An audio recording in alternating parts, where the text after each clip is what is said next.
லென்ஸ்கார்ட் ஐபிஓவை நிறைய channel hype பண்ணுறாங்க. But நான் நிறைய தப்பான விஷயத்தை இந்த ஐபிஓவில் நோட் பண்ணேன். அதை டீட்டெயிலாக பார்க்குறதுக்கு முன்னாடி ஃபாலோ பண்ணிக்கோங்க. எல்லாருக்கும் லென்ஸ்கார்ட்டை பற்றி தெரியும். ஸ்பெக்ஸ்பியர், ஹைக்கர் அண்ட் ஸ்டைலிஷ் ஃப்ரேம் கொடுத்துட்டு இருக்கிற கம்பெனி. இப்போ அக்டோபர் 31 ஐபிஓ ஓப்பன் ஆகி நவம்பர் 4 க்ளோஸ் ஆகுது. ஃபர்ஸ்ட் திங், இது ஒரு லாஸ் மேக்கிங் கம்பெனி. 2023ல் 63.8 கோடி லாஸ் பண்ணியிருக்காங்க. இது 2024ல் 10.15 கோடி லாஸ் பண்ணியிருக்காங்க. ஆனால் சடன்லி 2025ல் 297.3 கோடி ப்ராஃபிட் வந்திருக்கு. ஆக்சுவலாக அந்த ப்ராஃபிட் எங்கேருந்து வந்ததுன்னா அதர் இன்கமில் 357 crores மென்ஷன் பண்ணியிருந்தாங்க. அதில் டிஃபர்டு கன்சிடரேஷன் மேஜராக 167 crores. அப்படின்னா ஃப்யூச்சர் மணியை ப்ராஃபிட்டாக ஷோ பண்ணுறது.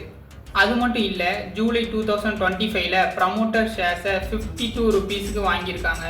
இப்போ ஐபிஓவில் 382 to 402 per ஷேர்னு மென்ஷன் பண்ணியிருக்காங்க. இப்போ ஐபிஓ டோட்டலாக 7270 crores ரைஸ் பண்ணுறாங்க. பட் அதில் 2150 crore மட்டும்தான் ஃப்ரெஷ் இஷ்யூ. மற்ற அமௌண்ட்லாம் ப்ரமோட்டர் ஷேரை செல் பண்ணி எக்ஸிட் பண்ணுறாங்க. இன்னும் எனக்கு புரியலை, பெரிய சேனல்ஸ் ஹைப் பண்ணுற லெவலுக்கு இது பெஸ்ட் ஸ்டாக்கானு. பட் டிசிஷன் இஸ் யுவர்ஸ், நீங்கள் டிசைட் பண்ணுங்கள்.